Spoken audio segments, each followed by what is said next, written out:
Yan mga boss, magandang umaga sa inyo. Mag ayos tayo ng lagari. Bagong bili. Masikip yung talim.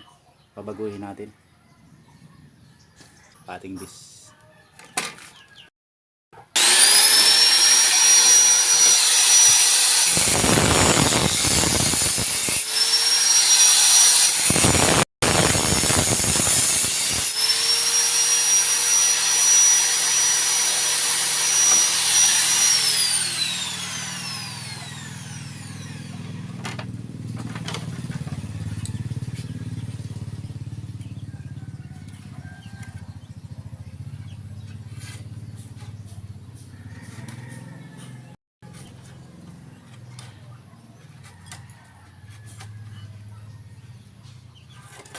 Lagyan natin ng bukas para siguradong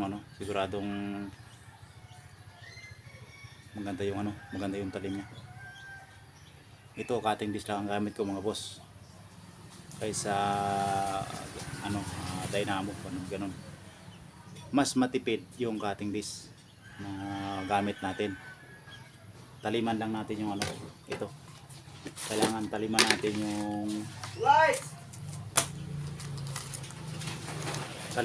yung tabi ng cutting disc. Taliman natin yung tabi. Ito, yung tabi dito, taliman natin. Ang gamitin natin pang talim diamond, yung diamond pangasa sa diamond. Asahin natin dito paikot para tumalim siya at makuha niya yung lalim ng lagari. At timing din ang paghasa. Sabi nila ay hindi raw maganda yung cutting disc na gamitin dito kasi sablay yun kung magalaw yung kamay mo, sablay, tsaka hindi yun matalim yun dito. O kailangan na timing yung paghasa mo. Marami ang nagsasabi nga hindi raw surbol, pero dito ang ginagamit ay ito ang gamit ko. Bakit pabalik-balik yung nagpapasa dito kung hindi sureball? Hindi raw maganda. Saka siya pati wala daw ako sunglass. Ay pag may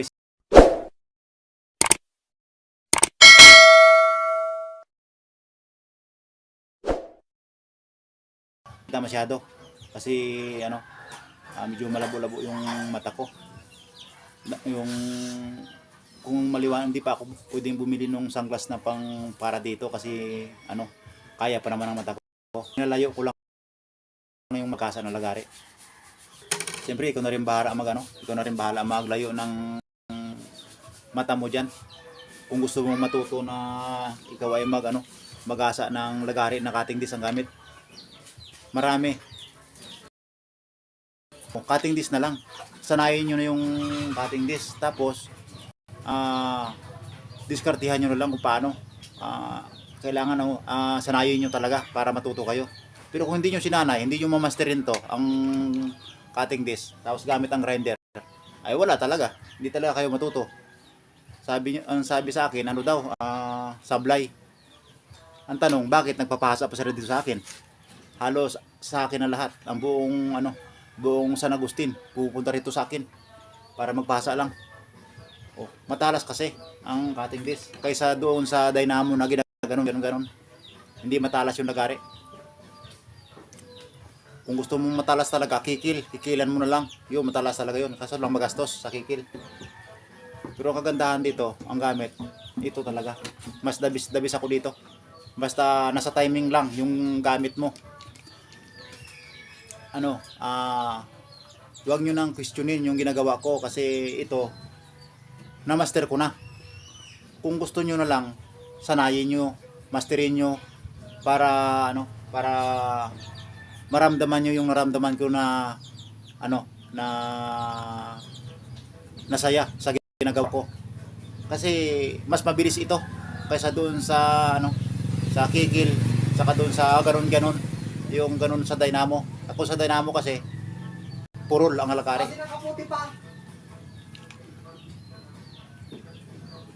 Yara sa kwan, tatabi. Sa may kwan, sa may yung tawag dyan? Brewer? Ay mga boss, panoorin nyo to, ang ginagawa ko. Napakaganda ito pag kayo natuto. Sabi nyo, wala ano naman, nilalayo ko lang yung mata ko para safety. Yun lang. Ito yung ginagawa ko. Tinataliman ko ito, tinataliman, yung tabi, tinataliman.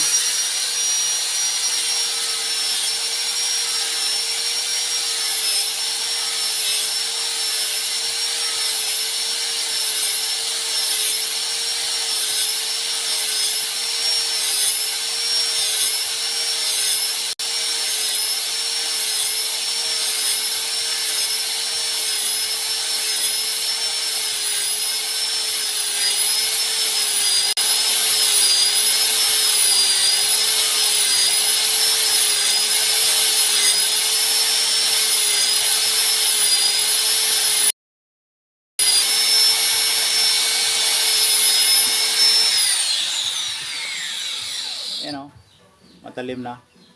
Pag matalim na, maganda ng ganito. Pag hindi matalim, sira ang lagari nyo. Tapos wala pa sa tayo talaga yung lagari.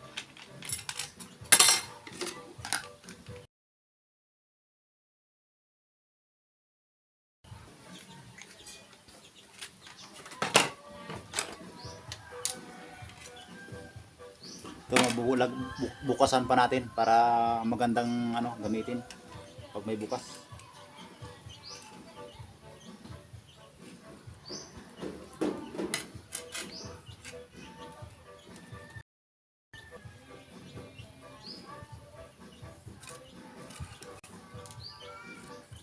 Tatlong lagari. Pag bukas, ang singil ko 80, ang singil ko pag binubuksan ko. Paghasa lang 50. Meron lang. Pero isang linggo nilang gamitan bago sila bumalik sa akin. Sulit din yung 50 nila.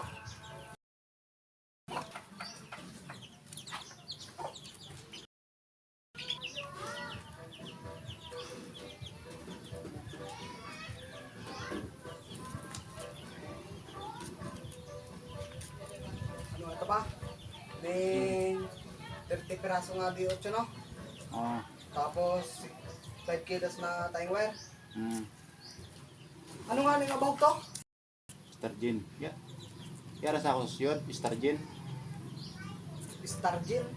Usuran mo para hindi ka ma-remote kay Stargin yan wala na? grower.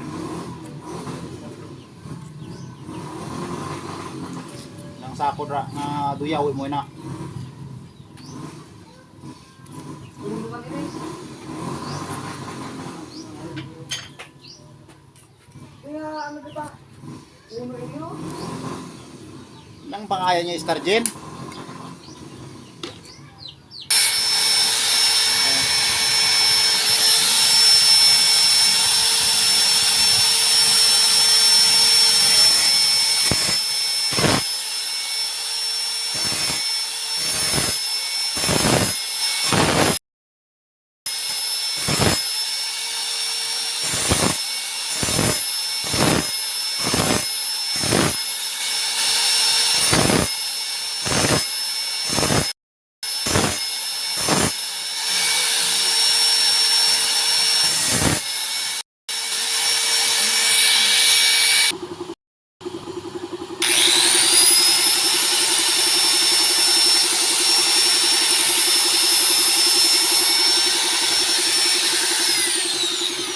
Halimbawa na kung yung cutting disc nyo, asahin nyo ulit para maganda yung taas sa lagari nyo.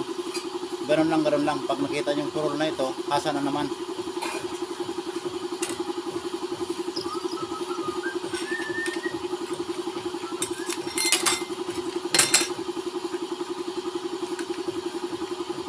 Ilayo nyo lang yung mata nyo sa sa hinahasa nyo para hindi kayo mapuling, matarsikan sa mata.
boss, tapos na.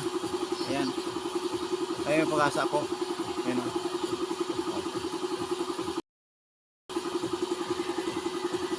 Diretso lang ang diretso lang yung cutting disc, tuloy-tuloy lang. Hindi kasi to pang biyak ng kahoy. Kaya ganito yung ginawa ko. Pero kung mga pagputol, kailangan ganyan yung daan ng cutting disc. Ito. Mayroong daanan sa gitna. Ayan, dapat kita. Tapos na isa yung ginawa natin. Tapos na. Isa naman.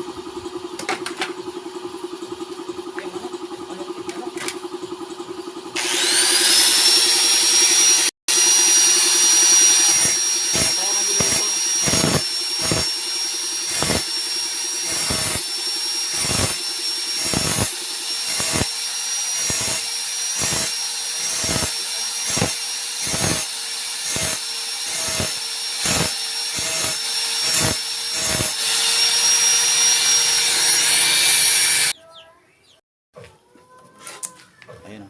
Ayan sinasabi ko. Ayan o. Ayan, may daanan na sa gitna niyan ang pangputol.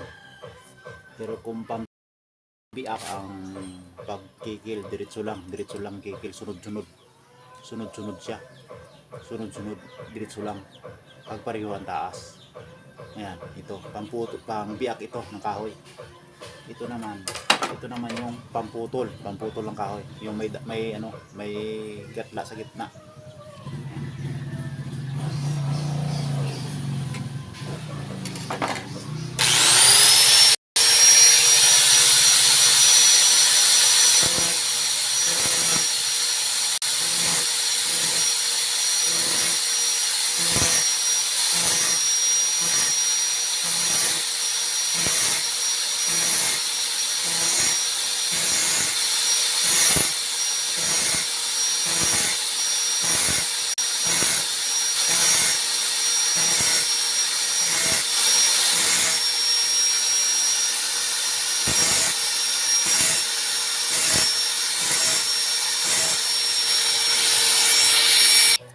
Ayan mga boss, oh.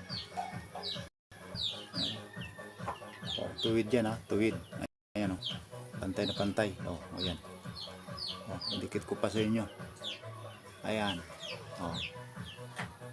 Matagal ko rin na master ito mga boss. Higit na 1 taon bago ko to na master ang paghasa sa cutting disc. Sa umpisa mahirap. Kaya ito, pinagtiyagaan ko talaga ito na matuto dito dahil mas maganda na proseso. Pagtiyagaan nyo lang mga boss ko.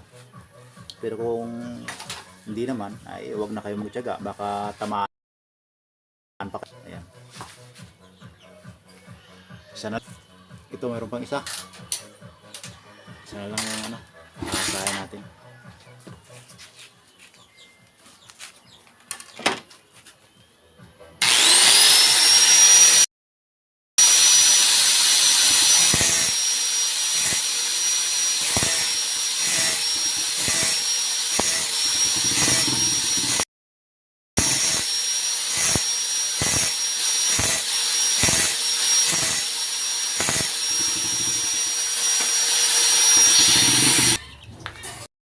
Ayan mga boss, tapos na.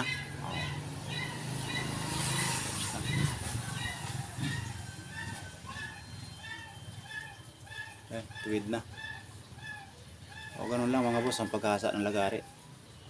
Kung gusto nyo ganun talaga, tiyaga lang. Kaya hindi natin pagtiyagaan ay talagang hindi tayo makakahasa nito pang gating disc ang gamit. Maraming salamat sa panood nyo at saka paki-subscribe na rin ng channel. Paki-click na rin ang notification bell para maging updated kayo parati sa aking paghasa. Kasi sayang din naman kung matuto kayo kahit sa bundok may kuryente kayo, hindi na kayo magdala sa sa paggawaan ng lagari. Tiyaga-tiyaga lang sa paghasa. Ganun lang. Taliman nyo lang yung cutting disc bago gamitin. Kahit saan man kayo ay daladala nyo ang lagari nyo, kayo na rin magasa, may cutting disc lang kayo. Kahit sa site ng kontraksyon, dapat ganon din ang mga kalpintero. sa lagari, kaya sayang din yung sayang din yung binabayad nyo sa pagpagawa ng lagari. Ang mahal ng pagpahasa, may 100, may 50, may 80, ganyan. Pero kung Yeah.